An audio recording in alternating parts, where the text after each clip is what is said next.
Indus river system, जो देखिए Indus नदी है, इसे हिंदी में सिंधु नदी भी कहते हैं, तिब्बत से निकलती है, हिमाचल में सिर्फ जम्मू एंड कश्मीर स्टेट जो कि अब तो यूटी में डिवाइड हो गया है उसमें से बहती है और उसके बाद पाकिस्तान से अरेबियन सी में चली जाती है। देखिए डिटेल्ड एक्सप्लेनेशन हम आगे पढ़ेंगे, बट यहाँ पे आप हल्का सा एक बार डायग्राम देख लीजिए। इसके बाद मैंने यहाँ पे ये भी बताया है कि झेलम कौन से पॉइंट में चेनाब में मिलती है, रावी कौन से पॉइंट में चेनाब में मिलती है। बट जैसे जैसे आप वीडियो की तरफ आगे की ओर बढ़ेंगे वैसे वैसे आपको इस चीज़ की डिटेल्ड एक्सप्लेनेशन मिल जाएगी। तो चलिए अभी चलते हैं मेन कंटेंट की तरफ। सो टॉपिक का पता तो आपको थंबनेल से चल ही गया होगा कि हम आज क्या पढ़ने वाले हैं।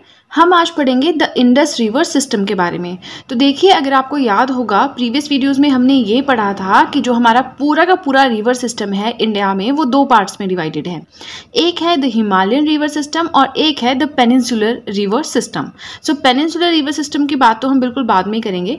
अभी हम बात करेंगे द हिमालयन रिवर सिस्टम के बारे में, जो कि हमने पढ़ा था कि 3 पार्ट्स में डिवाइडेड है। फर्स्ट था द ब्रह्मपुत्र रिवर सिस्टम, जिसपे मैंने एक डिटेल्ड वीडियो बनाई थी और उसको हमने काफ़ी अच्छे से कवर कर लिया है। Now the second one is the Indus river system, जो हमें आज पढ़ना है। और इसके बाद जो थर्ड बचता है वो है द गंगा रिवर सिस्टम। तो आज का हमारा जो टॉपिक है वो सोली डील करता है इंडस रिवर और इसका पूरा का पूरा जो ट्रिब्यूटरीज है, पूरा का पूरा जो सिस्टम है उसके साथ। तो देखिए काफ़ी ज़्यादा इंटरेस्टिंग वीडियो होने वाला है। हम इसमें इंडस वाटर ट्रीटी के बारे में पढ़ेंगे, हम इसमें जो इंपॉर्टेंट इंडस की रिवर्स हैं उनका पूरी की पूरी डिटेल पढ़ेंगे, जैसे कि उनका ओरिजिनेशन है, एग्जिट पॉइंट है, कौन से डैम हैं उस नदी पे, कौन से सिटीज़ हैं उस नदी में, ऐसे काफ़ी ज़्यादा चीज़ें पढ़ेंगे। तो वीडियो को एंड तक ज़रूर देखें, बिलीव में आपको बहुत ही अच्छी इन्फॉर्मेशन यहाँ से मिल जाएगी। और अपना पेपर और पेन साथ में रखिए, क्योंकि ये नोट्स मैंने काफ़ी इधर उधर से चेक करके बनाए हुए हैं, डेटा कलेक्ट करने की कोशिश की है। तो मैं चाहती हूँ कि इन नोट्स का आपको भी फ़ायदा हो, अदरवाइज़ मेरी इतनी मेहनत करने का कोई फ़ायदा नहीं है। सो अपना पेपर और पेन साथ में रखें, अपने इंडियन ज्योग्राफी के नोट्स मेंटेन करते रहें, क्योंकि जैसे जैसे मेरी वीडियोज़ आएंगी डेली मैं कोशिश करती हूँ कि एटलीस्ट एक वीडियो तो अपलोड कर ही दूँ। तो 1 महीने या 1.5 महीने के अंदर आपका ज्योग्राफी का जो कंटेंट है, जो इंपॉर्टेंट वाला कंटेंट है वो कवर हो जाएगा। बाकी सिलेबस तो किसी भी सब्जेक्ट का कभी कवर होता ही नहीं है ना। तो देखिए हम बात कर रहे हैं इंडस रिवर सिस्टम के बारे में। तो सबसे पहले तो ये होता है कि इंडस रिवर सिस्टम का ओरिजिनेशन। अब देखिए इंडस रिवर सिस्टम में हम बात किसके बारे में करेंगे, इंडस रिवर के बारे में। इंडस रिवर को हिंदी में क्या बोलते हैं, सिंधु नदी। ठीक है, तो सिंधु नदी के बारे में हम बात कर रहे हैं। सबसे पहले ओरिजिनेशन की, ओरिजिनेट कहाँ से होती है, इसका उद्गम स्थल कहाँ पे है, तो वो है glacier near Bokharchu, Mansarovar lake, Rakshastal, Kailash range, Tibet, China. अब आप एक चीज़ नोटिस करेंगे कि जो ब्रह्मपुत्र रिवर है वो भी यहीं से ओरिजिनेट हो रही थी, बस उसका ग्लेशियर अलग था। बाकी मानसरोवर लेक के पास जो ये लेक है काफ़ी ज़्यादा ग्लेशियर्स है। तो एक ग्लेशियर से इंडस नदी निकलती है और दूसरे ग्लेशियर से हमारी ब्रह्मपुत्र नदी निकलती है। बाकी सब सेम है, मानसरोवर लेक है, कैलाश रेंज, तिब्बत, चाइना सब सेम है। ठीक है, तो देखो ओरिजिनेशन इसका हो गया, तिब्बत से ही निकलती है, मानसरोवर लेक के पास बोखरचू ग्लेशियर है वहाँ से। तो अब जब ये तिब्बत में बहती है तो वहाँ पे किस नाम से जानी जाती है, अब ये भी पता होना चाहिए। ठीक है, तो जब ये तिब्बत से निकलती है, मतलब यहाँ पे बोखरचू ग्लेशियर से निकलती है, तिब्बत में बहती है, तो तिब्बत में इसे सिंघी खाम्बन या लायंस माउथ के नाम से जाना जाता है। राइट, टोटल लेंथ कितनी है इंडस रिवर की या सिंधु नदी की, तो वो है 2880 किलोमीटर। इंडिया में कितने किलोमीटर बहती है, देखिए क्वेश्चन 2 तरह से बनता है कि टोटल लेंथ कितनी है और इंडिया में कितने किलोमीटर बहती है, 709 किलोमीटर। बट आपसे कोई ये नहीं पूछता कि इंडिया में कितनी बहती है या टोटल लेंथ कितनी है। क्वेश्चन ये आता है कि इंडिया में सबसे लंबी नदी कौन सी है। देखिए वो हम आपको पता ही होगा वैसे, बट जब हम आगे पढ़ेंगे हम उसके बारे में भी डिस्कस करेंगे। फिलहाल जो सिंधु नदी है वो इंडिया में 709 किलोमीटर के आसपास बहती है। अब कई बुक्स में आपको 720 मिल जाएगा, कईयों में 725, कईयों में 699, तो कंफ्यूज नहीं होना, क्योंकि ऑन एन एवरेज 700 के आसपास बहती है। ये वेस्टर्न फ्लोइंग रिवर है। अब वेस्टर्न फ्लोइंग भी नहीं आप कह सकते, इसे नॉर्थ वेस्टर्न कहते हैं, बट हम जो रिवर्स है ना उनको 2 टाइप्स में डिवाइड करते हैं, ईस्टर्न रिवर सिस्टम एंड जो हमारा ये वेस्टर्न रिवर सिस्टम होता है। रिवर सिस्टम भी नहीं, eastern flowing river and western flowing river. तो देखिए जो गंगा है वो ईस्ट की तरफ बहती है, जो ब्रह्मपुत्र है हमारी वो वेस्ट की तरफ बहती है इंडिया में, वैसे ईस्ट की तरफ बहती है। हम बात करें इंडस की तो ये प्योरली वेस्ट की तरफ बहती है। ठीक है, in India it flows only in Jammu and Kashmir. India में बात करें तो सिर्फ जम्मू एंड कश्मीर में बहती है। अब जम्मू कश्मीर भी यूटीज में डिवाइड हो गया है। ठीक है, तो वो आप एक बार देख लीजिएगा कहाँ से कैसे कैसे निकलती है। मेनली जो है लद्दाख और जास्कर रेंज के बीच में बहती है। एग्जिट पॉइंट की अगर हम इसकी बात करें तो इसका एग्जिट पॉइंट जो है वो कराची के आसपास रहता है, पाकिस्तान में है जो कि, और उसके बाद ये जाती है सीधे के सीधे अरेबियन सी यानी कि अरब की खाड़ी में। ठीक है, समझ रहे हैं आप, अरब की खाड़ी में उसके बाद डायरेक्टली जाती है। उसके बाद यहाँ पे आप देख रहे होंगे IVC मैंने लिखा है। तो IVC क्या है? IVC है हमारा इंडस वैली सिविलाइजेशन, ठीक है। In IVC once thrived on its bank. इसमें लिखा है कि जो इंडस वैली सिविलाइजेशन है वो किसी टाइम इसी नदी के तट पे थी, मतलब सिंधु घाटी की सभ्यता सिंधु नदी के तट पे होगी, है ना। इंडस को हिंदी में सिंधु कहते हैं, सिंधु नदी कहते हैं। Oldest civilisation in the history, हमारे इतिहास की सबसे पुरानी सभ्यता कौन सी है? सिंधु घाटी की सभ्यता ही है, ठीक है। It flows north west and enters in Ladakh region in India from Demchok. ये बहुत ज़्यादा इंपॉर्टेंट क्वेश्चन है, क्योंकि देखिए इस तरह के पॉइंट्स आपको मिलते नहीं हैं और इस तरह के डायरेक्ट क्वेश्चंस फिर पूछे जाते हैं और फिर हम कंफ्यूज हो जाते हैं कि ये तो हमारी बुक में था ही नहीं। बुक के भरोसे तो रहना ही नहीं। देखिए सीधी बात, अगर आप NCERTs ज्योग्राफी के भरोसे रहते हैं तो वो UPSC वालों के लिए अच्छी है, क्योंकि उनको आंसर राइटिंग करनी है। बट जिन्होंने बाकी जैसे कमीशन के और जो एग्जाम्स होते हैं, जैसे कि नायब तहसीलदार का होता है, अलाइड सर्विसेज का होता है, एडमिनिस्ट्रेटिव सर्विसेज का होता है, क्लर्क एंड काफ़ी ज़्यादा सुपरिटेंडेंट एग्जाम, स्टोर कीपर, बहुत सारे एग्जाम्स होते हैं।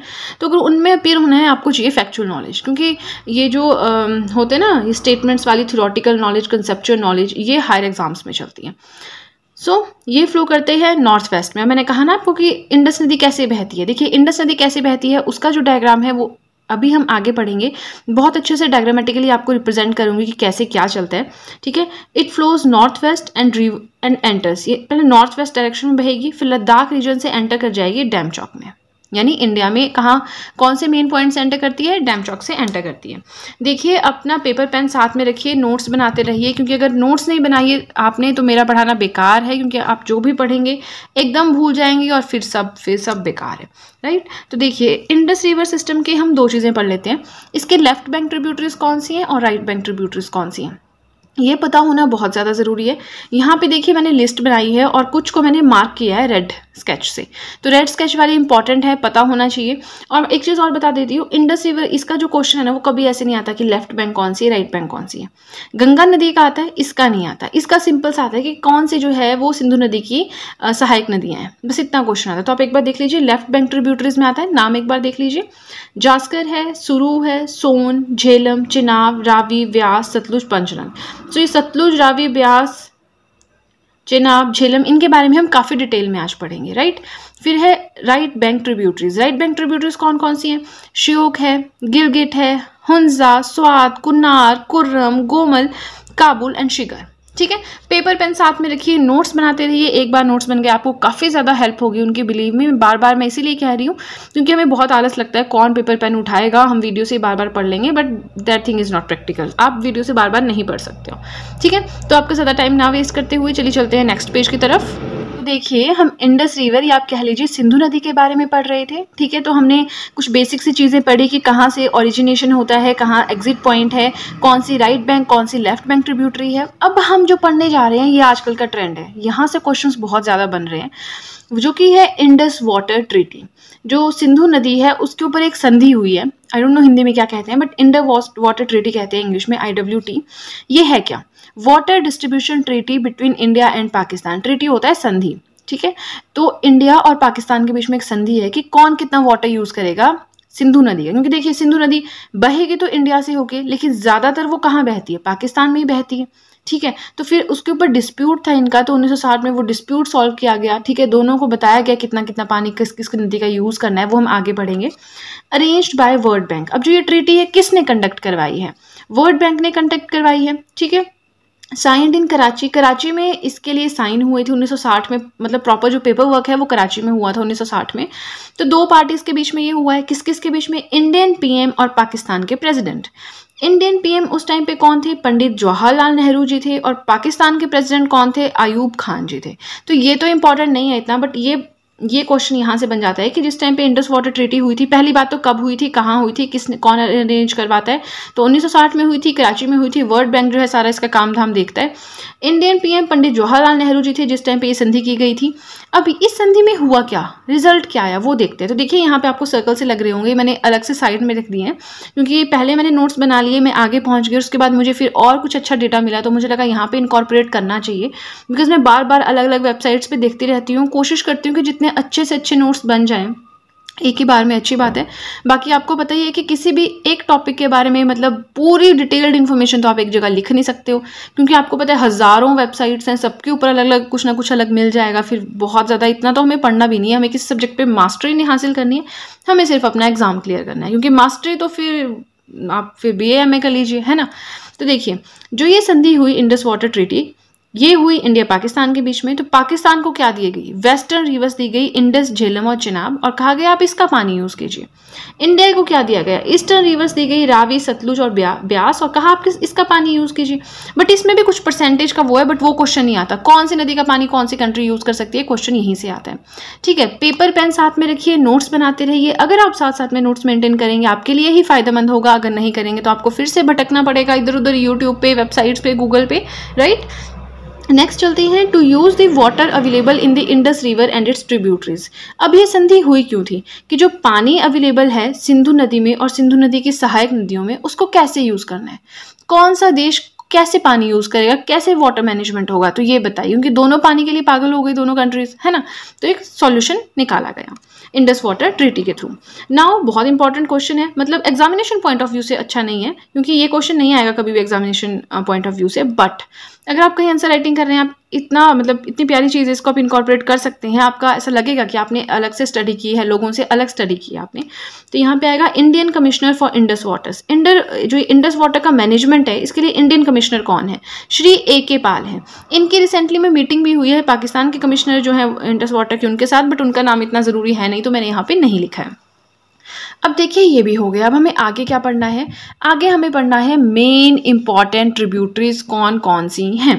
ठीक है, तो देखिए मेन इंपॉर्टेंट ट्रिब्यूटरीज हम यहाँ पढ़ेंगे 5 नदियों के बारे में, जो कि मैंने आपको प्रीवियस पेज पे ही बता दिया था कि हम कौन कौन सी वीडियोस के बारे में पढ़ेंगे। ठीक है, तो देखिए यहाँ पे सबसे पहले तो हमें पढ़ना है सतलुज के बारे में। ठीक है, सतलुज का ओरिजिनेशन कहाँ हुआ, राइट। सबसे पहले तो हम कोई भी नदी पढ़ेंगे, ओरिजिनेशन पढ़ेंगे, कौन कौन से डैम्स वहाँ पे हैं, कौन कौन से सिटीज़, ये सब बेसिक सी चीज़ें पढ़ेंगे। तो सतलुज का ओरिजिनेशन या कहाँ से, इसका उद्गम स्थल कहाँ पे है?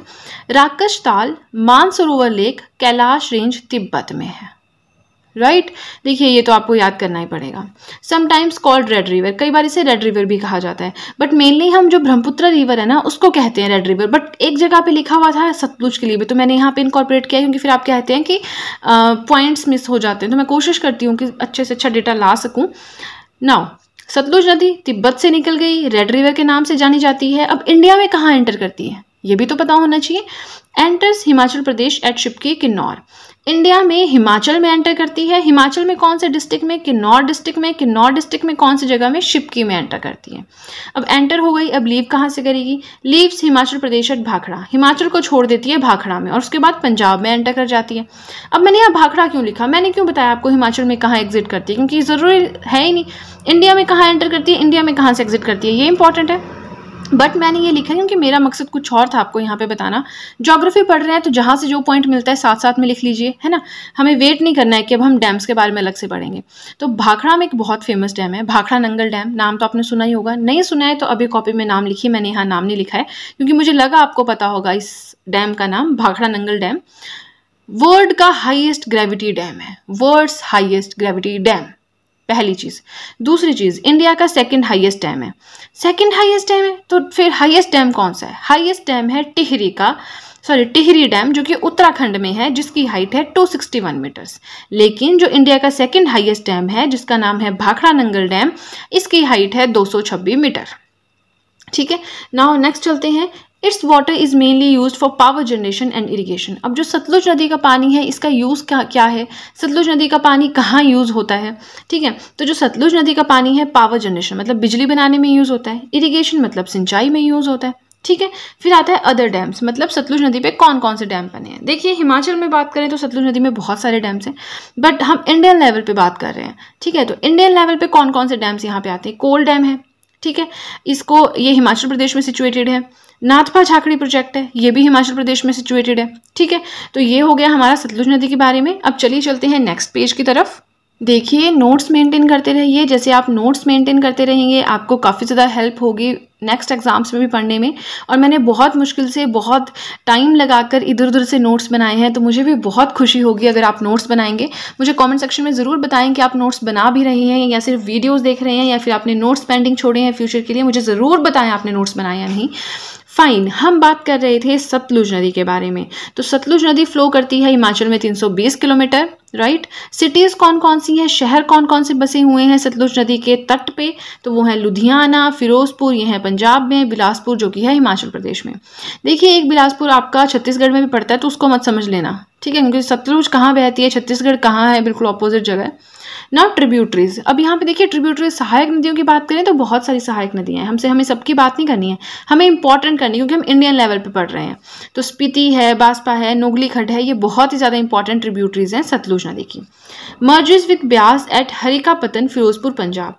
अब सतलुज नदी मिलती कहाँ पे, ऑरिजिनेट कहाँ से हुई है तो पता चल गया, एग्जिट कहाँ होता है, खत्म कहाँ होती है, तो ये ब्यास से मिल जाती है हरिकापत्तन, फिरोजपुर, पंजाब में, ठीक है। तो हमने ये तो पढ़ लिया अपना सतलुज नदी के बारे में। अब जो नेक्स्ट रिवर जिसके बारे में हम डिटेल्ड एक्सप्लेनेशन पढ़ेंगे वो है हमारी झेलम नदी। तो सबसे पहले झेलम नदी का ओरिजिनेशन, उद्गम स्थल कहाँ पे है, तो वो है शेषनाग लेक, वेरीनाग, कश्मीर। ध्यान में रखना है, ये वाला पॉइंट इंपॉर्टेंट है। It is a tributary of Chenab river, जो चेनाब नदी है उसकी ट्रिब्यूटरी है, सहायक नदी है। लार्जेस्ट ट्रिब्यूटरी ऑफ झेलम, अब झेलम की सबसे बड़ी सहायक नदी कौन सी है, हमें ये भी पढ़ना है, तो वह है किशनगंगा रिवर, इसे नीलम रिवर के नाम से भी जाना जाता है। ये झेलम की सबसे बड़ी ट्रिब्यूटरी है। देखिए, झेलम जो है चेनाब की ट्रिब्यूटरी है, चेनाब जो है इंडस की ट्रिब्यूटरी। चलिए वापस चलते हैं। सिंधु नदी या इंडस रिवर की सहायक नदी कौन सी है, चेनाब। चेनाब की सहायक नदी कौन सी है, झेलम। झेलम की सबसे बड़ी सहायक नदी मीन्स ट्रिब्यूटरी, लार्जेस्ट ट्रिब्यूटरी कौन सी है, किशनगंगा रिवर या Neelam river, right. Now the water of Jhelum are allocated to Pakistan under Indus water treaty.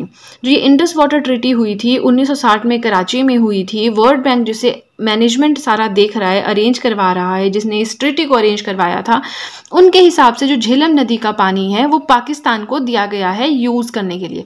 कहाँ कहाँ यूज़ करना है, एग्रीकल्चर में यूज़ करना है या किस किस पावर जनरेशन में यूज़ करना है, किस चीज़ में यूज़ करना है, उसके भी बहुत बड़े बड़े प्रोविजंस है। बट वो कहाँ हम यहाँ पढ़ेंगे, वो तो बहुत ही जितनी लंबी है वीडियो उतने लंबे तो उसकी प्रोविजंस है ना। तो मेन सा पॉइंट मैंने लिख दिया, कौन सी नदी का कौन सी कंट्री यूज़ करेगी। अगर आप और देखना चाहते हैं आप गूगल सर्च कर सकते हैं, बट जितना मैं आपको बता रही हूँ this is more than enough. इतने नोट्स भी आपने बना लिए, आपके काफ़ी ज़्यादा हेल्प हो जाएगी, right. Fine, it merges with Chenab in Trimmu. अब देखिए झेलम क्या है, चेनाब नदी की सहायक नदी है, चेनाब की ट्रिब्यूटरी है, तो ये चेनाब में ही बाद में मिल जाती है त्रिमू में, ठीक है। नाउ सिटीज़, अब झेलम जो नदी है उसके तट पे कौन कौन से शहर हैं, क्वेश्चन ये है। श्रीनगर है, बारामूला है, अनंतनाग है, ये तीनों ही जम्मू एंड कश्मीर में आते हैं। Now by ancient Greeks it was called Vitasta. इसे वितास्ता कहते थे कौन, जो एंशियंट ग्रीक्स थे, जो ग्रीक लोग थे वो इसे वितास्ता नाम से जानते थे। अब हम पढ़ेंगे कि इस नदी के ऊपर डैम्स कौन कौन से बने हैं। तो एक है उरी डैम, मांगला dam, Kishanganga hydro electric project, ये सारे जो है कौन सी नदी पे बने हैं, झेलम नदी पे। देखिए, हम झेलम नदी की बात कर रहे हैं तो झेलम नदी से इंपॉर्टेंट जो भी चीज़ें हैं वो सब मैं डिस्कस कर रही हूँ। पेपर पेन साथ में रखें, नोट्स बनाते रहें। मैं बार बार वीडियो में कहती हूँ कि कभी आपका वो होता है ना कि कॉन्शियस माइंड जाग जाए और आप फटाफट पेन पेंसिल उठाएं, अपना कॉपी पेन उठाएं और नोट्स बनाने लग जाएं। तो इसलिए मैं बार बार आपको थोड़ा मोटिवेट करने की कोशिश करती हूँ। चलिए ज़्यादा मोटिवेट ना करते हुए आगे पढ़ते हैं। Now the Greeks regarded this river as god. जो ग्रीक लोग थे वो इस नदी को देवता मानते थे, या देवी जो भी मानते होंगे, भगवान मानते थे, ठीक है। झेलम टाउन जो कि पाकिस्तान में है, नेम्ड आफ्टर दिस रिवर, इस नदी के नाम पे ही एक शहर या एक टाउन का नाम पड़ा है झेलम, ठीक है, जो कि कहाँ पे है, पाकिस्तान में है, राइट। तो हमने सतलुज नदी के बारे में पढ़ लिया, हमने झेलम नदी के बारे में पढ़ लिया। अब हम चलिए चलते हैं नेक्स्ट पेज की तरफ। देखिए, अगर आप शुरू से वीडियो देख रहे हैं बिल्कुल स्टार्टिंग से, तो आपने देखा होगा स्टार्टिंग में मैंने आपको ये वाला पेज बताया था। ये इसलिए बताया था क्योंकि मैं आपको ये बताना चाहती थी कि हम डायग्रामेटिकली भी समझेंगे सब कुछ। तो देखिए, अभी तक हमने काफ़ी कुछ पढ़ लिया है ना, आपको आइडिया भी हो गया है। तो अब हम ज़रा मैप से देख लेते हैं कि हमने क्या क्या पढ़ा है। हमने सबसे पहले क्या पढ़ा कि कि जो इंडस रिवर है, हम इंडस रिवर की बात कर रहे हैं, सिंधु नदी की बात कर रहे हैं, तो ये कहाँ से ओरिजिनेट होती है, ठीक है। वो हमने पढ़ा कि यहाँ पे ग्लेशियर है, मानसरोवर लेक, राकस ताल, ये वो सब कुछ पढ़ा, तिब्बत से ओरिजिनेट होती है इन शॉर्ट। फिर ये जी कहाँ पे इंडिया में एंटर कर जाती है, फिर इंडिया से निकलती है और फिर पाकिस्तान में एंटर कर जाती है और फिर यहाँ पे जाके अरेबियन सी में गिर जाती है। तो देखिए इंडस नदी, आप एक आइडिया लगा रहे हैं, मैंने कहा आपको वेस्टर्न फ्लोइंग रिवर, देखिए यहाँ से वेस्ट फ्लो कर रही है, फिर मैंने कहा नॉर्थ वेस्टर्न है, तो ये इस तरह से यहाँ पे फ्लो कर रही है, ठीक है, पहले नॉर्थ वेस्टर्न फिर इस तरह से, ठीक है।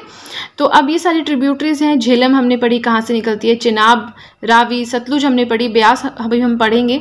तो आप हल्का सा पैटर्न आपको समझ आना चाहिए कि कहाँ से निकलती है, कहाँ को जाती है, क्योंकि जब क्वेश्चन आता है ना तो क्वेश्चन कैसे भी आ सकता है, कोई क्या पता बहुत ईजी क्वेश्चन हो, घुमा फिरा के दिया होगा, सिर्फ अगर आपको रूट भी पता है तो भी क्वेश्चन आपके सॉल्व हो जाते हैं, ठीक है। दूसरी चीज़ है यहाँ पे, अब देखिए ये वो तरीका है जिससे मैंने खुद याद किया है, ये तो फिर एक्चुअल चीज़ है, ये तो ध्यान में रखना ही पड़ेगा। तो देखिए हम पढ़ रहे थे सिंधु नदी के ट्रिब्यूटरीज। सबसे पहले हमने पढ़ा झेलम। झेलम जो है वो चिनाब की ट्रिब्यूटरी है, चिनाब सिंधु की ट्रिब्यूटरी है, सिंधु नदी की। तो झेलम जो है चिनाब नदी में मिलती है त्रिमू में, ठीक है। रावी जो है वो चिनाब नदी में मिलती है, यहाँ दिहांग नहीं होगा, यहाँ होगा जिहांग, ठीक है। तो झेलम जो है वो चिनाब में मिलती है त्रिमू में, रावी जो है वो चिनाब में मिलती है जिहांग डिस्ट्रिक्ट में, ब्यास जो है वो सतलुज में मिलती है, मतलब ब्यास और सतलुज दोनों मिलती हैं हरिकापतन फिरोजपुर पंजाब में, वहाँ से फिर जाती हैं चिनाब में, और चिनाब जाती है सीधे सिंधु नदी में, ठीक है। और जो सिंधु नदी है ये जाती है अरेबियन सी यानी कि अरब की खाड़ी में। ज़्यादा दिमाग नहीं लगाना, मैंने तो इस तरह से किया है क्योंकि इस तरह के क्वेश्चंस बनते हैं हमारे स्टेट एग्जाम्स में, तो मैंने तो उस हिसाब से तैयारी की हुई है, ठीक है। आप भी इसे एक बार नोट कर लीजिएगा। देखिए आप इस तरह के नोट्स बनाएंगे तो आप कैसे भूलेंगे, आपको 2-3 बार आप पढ़ेंगे ना आपके माइंड में चीज़ें छप जाएंगी। आप वीडियो से पढ़ेंगे, आप वीडियो से कभी याद नहीं रख पाएंगे, क्योंकि जो लिखा हुआ खुद होता है ना उसका बड़ा अलग सा ही कुछ इम्पैक्ट होता है, जितनी ये चीज़ मैंने बहुत फील किया। Rest is your choice, fine. अब जो थर्ड रिवर है यानी कि जो तीसरी ट्रिब्यूटरी है झेलम की वो है चिनाब। तो हम चिनाब नदी के बारे में अब पढ़ेंगे। सबसे पहले ओरिजिनेशन, इसका उद्गम स्थान कहाँ से है, नियर बरलाचा पास, जास्कर रेंज, लाहौल स्पीति। देखिए कई जगह जास्कर है, कई जगह जास्कर है, तो आप देख लीजिएगा अपने हिसाब से। बरलाचा पास के पास जास्कर रेंज में लाहौल स्पीति हिमाचल प्रदेश से इसका ओरिजिनेशन होता है। Formed by the Confluence of Chandra and भागा। चंद्रा एंड भागा दो नदियाँ हैं, ठीक है। तो ये इंडिपेंडेंटली पहले बह लेती हैं, उसके बाद ये तांडी लाहौल स्पीति हिमाचल प्रदेश में मिल जाती हैं एक पॉइंट पे, ठीक है। उस पॉइंट्स के बाद से इसे चिनाब नदी के नाम से जाना जाता है। पहले इसे चंद्रा और भागा दो अलग अलग नदियों के नाम से जाना जाता है, फिर दोनों टांडी में मिलती हैं, फिर इसे चिनाब नदी के नाम से जाना जाता है। आई होप आपको समझ में आ रहा होगा। मैंने काफ़ी ज़्यादा इजी नोट्स बनाने की कोशिश की है। मुझे कमेंट सेक्शन में ज़रूर बताएं आपको वीडियो कैसी लग रही है, आपको समझ भी आ रहा है कि नहीं समझ में आ रहा है। Also called Chandrabhaga river. Chenab नदी को चंद्रभागा नदी के नाम से भी जाना जाता है। Fine. It flows in Himachal Pradesh, Jammu and Kashmir. Himachal, Jammu और कश्मीर में ये बहती है, मतलब जम्मू एंड कश्मीर एक हो गया, अब तो चलिए 2 यूटीज़ में डिवाइड हो गया। आप देख लीजिएगा कहाँ से बहती है रूट इसका, और हिमाचल प्रदेश में बहती है। हिमाचल प्रदेश में भी चंबा और लाहौल स्पीति 2 डिस्ट्रिक्ट से बहती हैं। डैम्स वेरी इंपॉर्टेंट, हम ना एक अलग से टॉपिक करेंगे जिसमें हम पढ़ेंगे कौन सा डैम कौन सी नदी पर है, कौन सी स्टेट में है, और कौन सा लार्जेस्ट है, लॉन्गेस्ट, इस तरह से कुछ बेसिक सी चीज़ें, हाईएस्ट, इस तरह से जो भी होगा, अगर होगा तो पढ़ेंगे। तो डैम्स जो है ये मैंने अलग से काफ़ी अच्छे नोट्स बनाए हैं अपने पास, बट ये हम एंड में कवर करेंगे। पहले हम इंपॉर्टेंट टॉपिक सॉइल हो गया, क्लाइमेट हो गया, ये सब डिस्कस करेंगे। तो डैम्स की बात कर रहे थे। बगलीहार डैम है, चिनाब नदी के तट पर नहीं, सॉरी, चिनाब नदी के ऊपर बना है, तट पर तो सिटीज़ होती हैं। दुल्हस्ती डैम है, चिनाब नदी पर बना है। सलाल डैम है, चिनाब नदी पर बना है, इसे रॉकफिल एंड कंक्रीट डैम भी कहते हैं, ठीक है। नेक्स्ट आता है सिटीज़, कि चिनाब नदी के तट पर कौन कौन से शहर हैं, तो वो आ जाते हैं किश्तवाड़ है, उधमपुर है, जम्मू है, ये तीनों ही जम्मू एंड कश्मीर में है। तो देखिए चिनाब नदी का भी हो गया हमारा कंप्लीट। अब हम चलेंगे नेक्स्ट रिवर की तरफ, बट एक चीज़ आपको बताना चाहूँगी, जैसे कि पॉलिटी हैंड रिटन नोट्स की जो सीरीज़ थी वो मेरी कंप्लीट हो गई है। तो आप चाहें तो डिस्क्रिप्शन बॉक्स में लिंक दिया है, मैंने लिंक ऑलरेडी दे दिया है, वहाँ पे जाके लिंक पे जाके आप सारी की सारी मेरी वीडियोस देख सकते हैं। हैंड रिटन नोट्स हैं, ठीक है, तो आपको काफ़ी ज़्यादा हेल्प करेंगे वो। उसके अलावा नेशनल मूवमेंट के हैंड रिटन नोट्स मैंने बनाए हैं, उसका भी लिंक डिस्क्रिप्शन बॉक्स में दिया है, वो भी आप देख सकते हैं। उसके अलावा इंटरनेशनल ऑर्गेनाइजेशंस हो गई हमारी, जैसे कि वर्ल्ड ट्रेड ऑर्गेनाइजेशन है, वर्ल्ड हेल्थ ऑर्गेनाइजेशन है, और हमारी इंटरनेशनल लेबर ऑर्गेनाइजेशन, इस तरह से 9-10 के मैंने वीडियोस बनाई हैं, अभी पेंडिंग है वो, लेकिन मैंने काफ़ी वीडियोस बना दी हैं, तो उसका भी लिंक दिया है, आप उसे भी देख सकते हैं, राइट। ज़्यादा टाइम ना वेस्ट करते हुए चलिए चलते हैं नेक्स्ट पेज की तरफ। यहाँ हमने चिनाब नदी को कवर किया, अब हम नेक्स्ट पेज की तरफ चलते हैं। आई नो वीडियो थोड़ा लंबी हो गई है, बट इस रिवर सिस्टम में कंटेंट ही इतना है कि मैं कोशिश कर रही हूँ जल्दी जल्दी पढ़ाऊँ, बट फिर भी टाइम लग रहा है। तो 4th रिवर जो है हमारी वो है रावी रिवर। पेपर पेन साथ में रखिए, नोट्स बनाते रहिए, काफ़ी ज़्यादा आपके हेल्प में आएंगे। बार बार अब मैं नहीं कहूँगी। ओरिजिनेशन की बात करें, रिवर रावी नदी जो है वो कहाँ से ओरिजिनेट होती है, ये रिवर कहाँ से इसका उद्गम स्थान है, तो वो है बड़ा बंगाल, धौलाधार रेंज, कांगड़ा, हिमाचल प्रदेश में, राइट। ये पेरिनियल रिवर है, बट इसे यहाँ लिखने की ज़रूरत नहीं थी, क्योंकि जो हिमालयन रिवर्स हैं सारी की सारी, चाहे आप बात कीजिए ब्रह्मपुत्रा नदी की, आप बात कीजिए गंगा नदी की, आप बात कीजिए सिंधु या इंडस रिवर की, तो ये सब पेरिनियल है। पेरिनियल क्या होते हैं कि जिनका पानी कभी नहीं सूखता, जिनमें हमेशा खूब पानी रहता है, ठीक है। Now the water of Ravi river is allocated to India under Indus water treaty. जो ये सिंधु नदी की जो ट्रीटी हुई है, जो इंडस वाटर ट्रीटी हुई है, इसके अंतर्गत क्या हुआ है कि जो रावी नदी का पानी है ये सारा का सारा एलोकेट किया गया है इंडिया को। नॉट सारा का सारा, कुछ परसेंटेज होगा, कितना परसेंट आप इरिगेशन में यूज़ कर सकते हैं, इतना परसेंट आप पावर जनरेशन में यूज़ कर सकते हैं, जो भी होगा, बट इतना बड़ा प्रोविज़न है वो मैंने यहाँ पे इनकॉर्पोरेट नहीं किया है, ठीक है। सो ये आपको समझ आ गया कि किसको दिया है, इंडिया को दिया है रावी का water. Flows in Himachal Pradesh, Jammu Kashmir and Pakistan. Himachal में बहती है, JNK में बहती है और पाकिस्तान में बहती है। मीट्स चिनाब इन जिहांग डिस्ट्रिक्ट। ये हमने प्रीवियस पेज में जो वो मैप सा पढ़ा था ना, डायग्राम से मैंने बनाया था, वहाँ पढ़ा कि जिहांग डिस्ट्रिक्ट के थ्रू चिनाब जो है वो रावी जो है वो चिनाब में एंटर कर जाती है। सिटीज़ मतलब इस नदी के तट पे कौन कौन से शहर हैं, तो वो है चंबा है, लाहौर है। ट्रिब्यूटरीज की बात करें, सहायक नदियां कौन कौन सी हैं, साहो है, स्यूल है, बुधिल है, चिरचिर नाला है। देखिए वैसे सहायक नदियां तो बहुत सारी हैं, बट हम नेशनल लेवल पे पढ़ रहे हैं, जो इंपॉर्टेंट है तो वो यही हैं, ठीक है। साथ साथ में नोट्स मेंटेन करते रहिए, बिलीव मी आपकी बहुत ज़्यादा हेल्प होगी। एक बार नोट्स बन गए, हटके कभी नोट्स बनाने की टेंशन ही नहीं रहेगी आपके माइंड में, राइट। तो अभी मैं ज़्यादा टाइम नहीं वेस्ट करती हूँ। रावी नदी की बात कर रहे थे, अब हम डैम्स की बात करेंगे कि कौन कौन से डैम्स जो हैं वो रावी नदी पे बने हुए हैं। तो यहाँ मैंने 2 डैम्स के बारे में लिखा है। पहला है रंजीत सागर डैम, जिसे थीन डैम के नाम से भी जाना जाता है। अभी अभी मैंने आपको बताया इसकी हाइट कितनी है, 261 मीटर है। अभी अभी बताया कौन से स्टेट में है, उत्तराखंड में है। अभी अभी ये भी बताया कि इंडिया का हाईएस्ट डैम है थीन डैम, और सेकेंड हाईएस्ट कौन सा है, भाखड़ा नंगल डैम, ठीक है।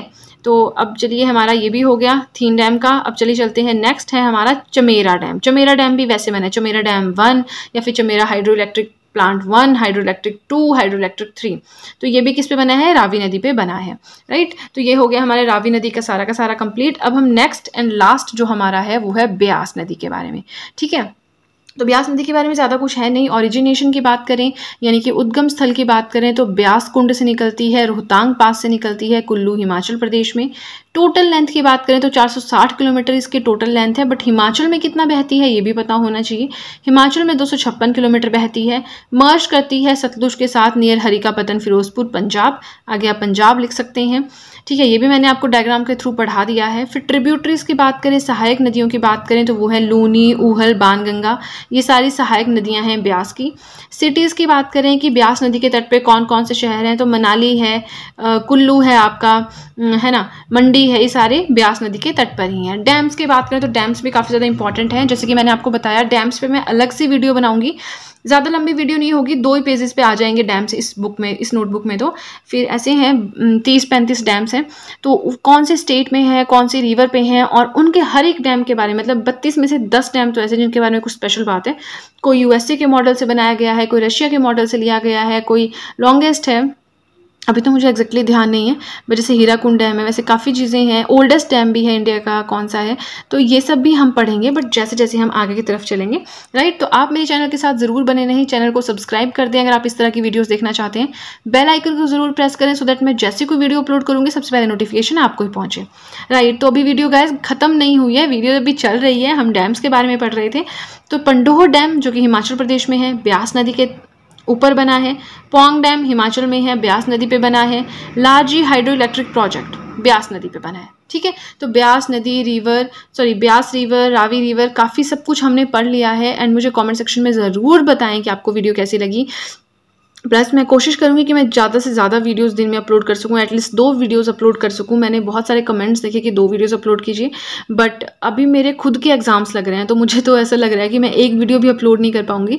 बट मैं कोशिश करूँगी कम से कम 1 वीडियो, और ज़्यादा से ज़्यादा संडे या किसी छुट्टी वाले दिन 2 वीडियोज़ अपलोड हो जाएँ, बिकॉज पहले नोट्स बनाने पड़ते हैं, फिर नोट्स को अपडेट करना पड़ता है 3-4 वेबसाइट्स में, और देखना पड़ता है कोई चीज़ छूट तो नहीं गई, तो इसलिए थोड़ा टाइम लग जाता है। बट आज की वीडियो के लिए फ्रेंड्स इतना ही। मुझे कमेंट सेक्शन में ज़रूर बताएं आपने नोट्स बनाया या नहीं, और आपको वीडियो कैसी लगी। सो आज की वीडियो के लिए इतना ही, मिलते हैं नेक्स्ट वीडियो में। So that's it and see you soon.